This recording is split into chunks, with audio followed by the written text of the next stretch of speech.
Firm Bagels is back. Firm Bagels is back. Hello, everyone. Welcome to my thoughts on the Bazaar, number 1. This is a series that I'm hoping will develop into kind of a regular upload where I just talk about the game. It may develop into something where I'm talking about what's working, on a micro level, cards and comps that I like or have found success with. But for now, I want to talk about it kind of more philosophically since we don't have any of that material to actually discuss. For this first episode, I should probably introduce myself. My name is Firm Bagels. I'm currently top 10 NA on Hearthstone Battlegrounds. And I say that just to establish kind of the lens that I'm going to be looking at the game through. I'm looking for a new competitive experience, a new game to kind of add to a rotation of things that I can play and try to find success in on a competitive level, which may not be the same kind of frame of reference that everyone comes into looking for. I should say I am fairly new to actually closely following the game's development. I think I discovered it kind of about a month ago. I'd heard about it before, obviously, being a Hearthstone player and knowing Grainad, so I'm sure I've heard of it kind of in the works for a while, but to actually follow the development has been kind of a recent thing. So at the same time, this video is not going to be introductory. I'm not going to be talking about the game and what it is and explaining it. There's a lot of other content out there that can kind of fill that need. But I am going to talk about the game and the positives that I see in it, and then also things that I need to see play out. I kind of ripped off this format a little bit from Nunhead, Nunhead32, so I will be linking his video that inspired me to do this sort of freeform content, as well as his channel in the description. This video might end up kind of focusing on things that I see as potential negatives more than the positives, partly because I think the positives are very well represented in content so far, but also because I didn't just want to lament about why I'm so excited about the game. But I would like to say I am overwhelmingly excited about the game and think it has a lot of potential. But I am going to start with the positives and kind of the things that have drawn me to the game. The first being the novelty of a hero builder. So actually having classes within something like an auto battler / roguelike sort of game. I think whenever you have a game like a MOBA or an MMO or an ARPG, which do use classes, I think people derive a lot of identity within the game from the classes they play. And I think it's really cool that an auto battler is looking to do that same sort of thing. In Hearthstone Battlegrounds, you have a similar thing with heroes, and you can prioritize playing heroes over the other, but they're offered at pretty random rates. And the only real way you can prioritize them is just picking them over, the 3 other choices that you have at that one given time. And they're also not stratified as well as they seem to be in the Bazaar, where you really do have completely different card sets to play with. And I think this is going to become something that other people try to do, similarly to how the asynchronous multiplayer was kind of something that people picked up on from the Bazaar early in development. I think this is going to be an element that people start to utilize a lot more. I think it's just very cool that I can potentially play, 100, 200 games of a certain character and have a completely different experience of the game as a whole, and also as different opinions of particular metas as someone who has played a different character for that same amount of time. And I think it's going to lead to pretty rich community development where you can kind of have these sub-communities of people who play one character within this larger community of people who play the game in general.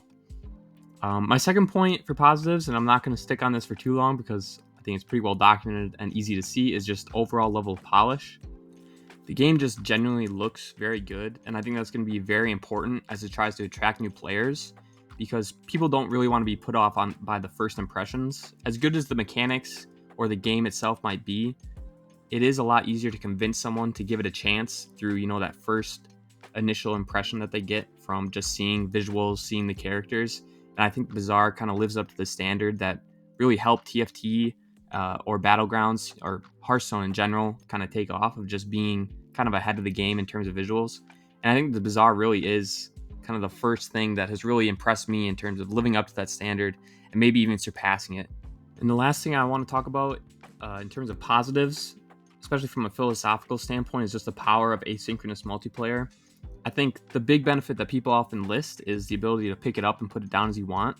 And that is a big deal. I think that's obviously a benefit, but I don't know how relevant that's going to be in terms of how often people actually use that. Maybe I have a bit of a skewed perspective as someone who wants to sit down and finish something. But I think the bigger deal is that you can make decisions and learn the game at your own speed. So if you want to spend your first game just reading everything and making sure that you understand mechanics and understand the decisions that you're making, you can do that. If you'd rather learn by just playing a bunch of games and slowly learning through, this cumulative experience, you can also do that. And we've seen similar titles in Super Auto Pets and Backpack Battles have success. And I think Bazaar is going to be a step up from that in terms of polish and depth of mechanics. So I'm very excited to see that kind of played out to its full potential.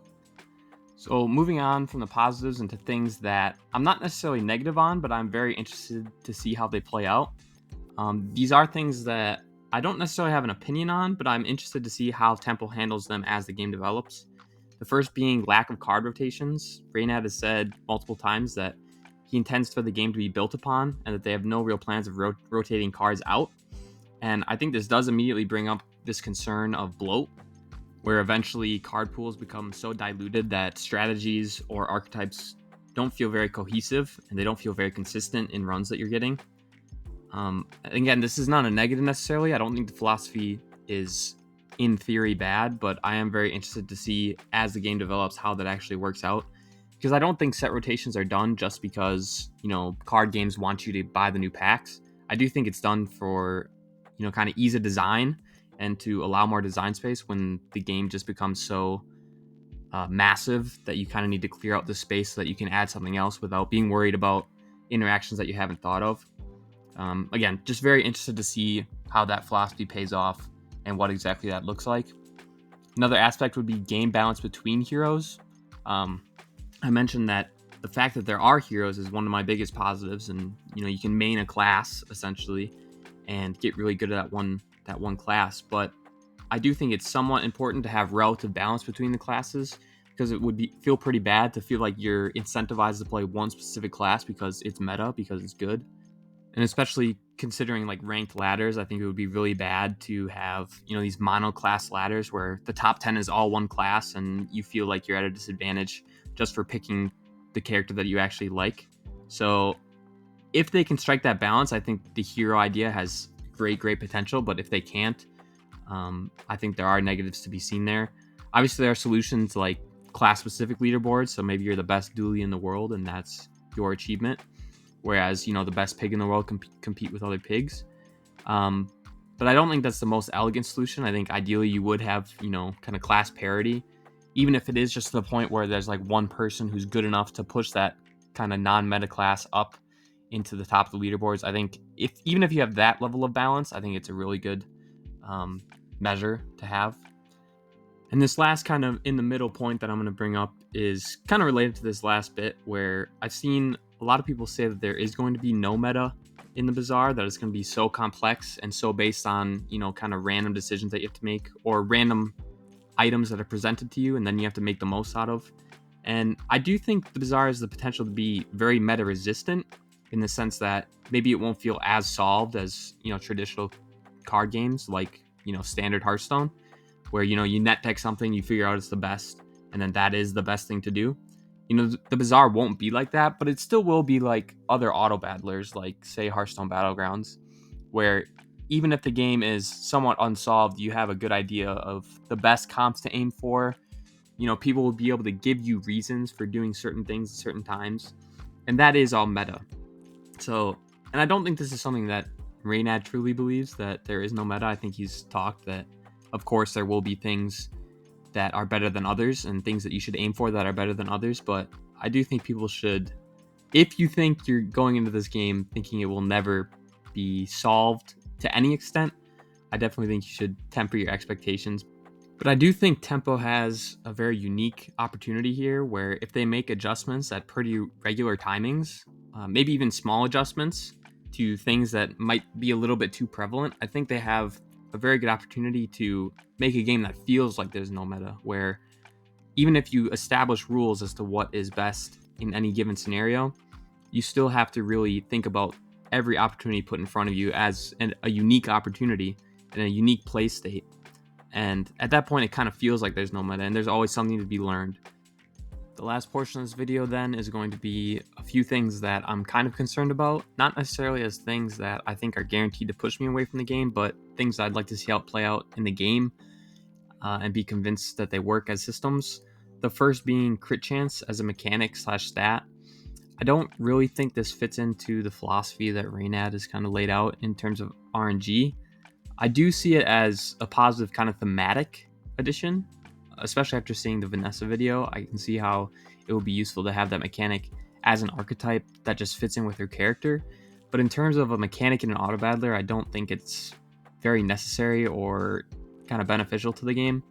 The scenario that I'm pretty fearful of is especially early fights when your attack speed is probably low, you probably have a low crit chance, and one crit can really swing whether or not you're able to win a fight. If people are familiar with something like League of Legends, for example, a character like Tryndamere, who has very low crit chance early on in the game, can really kind of suck out on fights that he's supposed to lose or trades that he's supposed to lose because, a 1 in 100 chance hit. And in the Bazaar, it might be more like a 1 in 10, but I still think that's a scenario that could be easily avoided by not including crit chance, and I don't really see the benefits of the mechanic as a mechanic. Again, I see the thematic benefits of having crit chance as an archetype for a character like Vanessa, but I'm not convinced it's entirely necessary. I will say, again, this is something I could come back to and say, oh, it just doesn't happen enough to be a problem, but I really do kind of dread those sorts of moments where you feel like you're supposed to win a fight and then you're robbed of it because of this weird like coin flip scenario.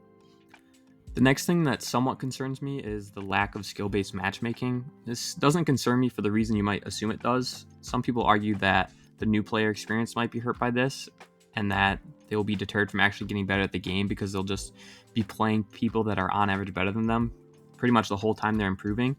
But I think the emphasis that the Bazaar has on PvE and getting better on these encounters between PvP encounters will actually be really helpful for this.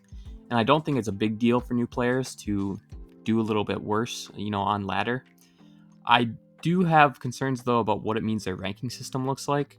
I've kind of tried to play out in my mind what an MMR based system might look like with asynchronous, non-skill based matchmaking, and I just don't really get it, I guess. Again, I could see it as the system really is in a couple days here and be convinced by it and be happy with it, but just any way I look at an MMR system, it doesn't click immediately. On Hearthstone Battlegrounds, it's pretty simple.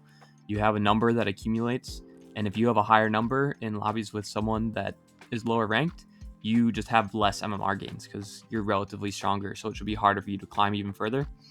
And I'm not exactly sure how that works in the Bazaar. One thing I really hope isn't the case is to rely on like an average run score, like something that's implemented in Hearthstone Arena where they have the leaderboards of average wins. I think this encourages some degenerate behavior, like creating Smurfs once you can't get a run score that you like, or if you only need a minimum number of runs to qualify for the leaderboard, it motivates you or incentivizes you to just stop playing once you hit a certain average. And I think these things are going to be taken into account. I have faith that they will, but I just don't immediately see how ranked is going to work. So this is something that I really am excited to see, I guess, or if it's done wrong, could be concerned about in the future. The last thing that I'm somewhat concerned with is how counterplay is going to work in the Bazaar, or if counterplay is even really going to exist in the Bazaar, because it does seem very much like a single player game that you play and then pit yourself at key points against random opponents. That's literally what it is. So it's not going to be like one of these lobby-based auto battlers where you can see what other people are doing, identify their win conditions, and then pick up units that will interrupt those win conditions instead of things that just make you stronger. I know Raynad has said that in terms of balance and counterplay and metas shifting, he hopes that there will be these kind of reactive metas that one thing gets strong and then people discover this thing is strong into it. And I personally think that's a little hopeful in a game like this. The best example that I have to use of something like this is Super Auto Pets. I played that for a limited time, but when counters were actually effective, when it was actually correct or good to pick up counters, the meta already had to pretty much be entirely shifted to this one play style. So say in that game, summons were really good and there was a unit that was good against summons. Well, you had to be pretty sure that over the course of a run, you were going to play, 50, 60% summons for that unit to even be worth picking up. even if it's prevalent, even if this one build is the majority of stuff, like say 40-30% compared to other builds that occupy a smaller percentage of the total play base, you really need to be sure that it's even greater than that to even have it worth be countering, rather than just, either doing that meta build and being better at it, or just being strong in a different way. So I am going to be very interested in how prevalent it is to pick up specific cards to counter other people. It is an aspect of other games that I really enjoyed, is not playing for just pure strength, but playing to interrupt your opponents. And we'll see how that works out in the Bazaar. I'm not too hopeful on it, but I'm hoping that they've thought about that and have thought about ways to implement or inject the game with those sorts of opportunities. But yeah, overall, I know this video may have seemed kind of overly negative because I'm talking about things that I hope are worked through, or I hope are not problematic, but really I could have made, a similar length video, probably much longer than that, just talking about the positives. But I wanted to kind of get my doubts out there so I could maybe address them in future videos and see, how my expectations were lived up to, or how accurately I kind of assessed the game even before it came out. So I'm very interested to hear anyone's thoughts, and I will be continuing to not only upload to this channel, but I'll also be streaming on Twitch when the closed beta releases. And if you're interested in watching someone who intends to take the game seriously and competitively, but actually has not played it all, if you're interested in watching that sort of person learn, definitely check me out. I'll have the link in the description as well. It'll probably pop up on the end here. And I hope everyone has a great day, and I look forward to the release.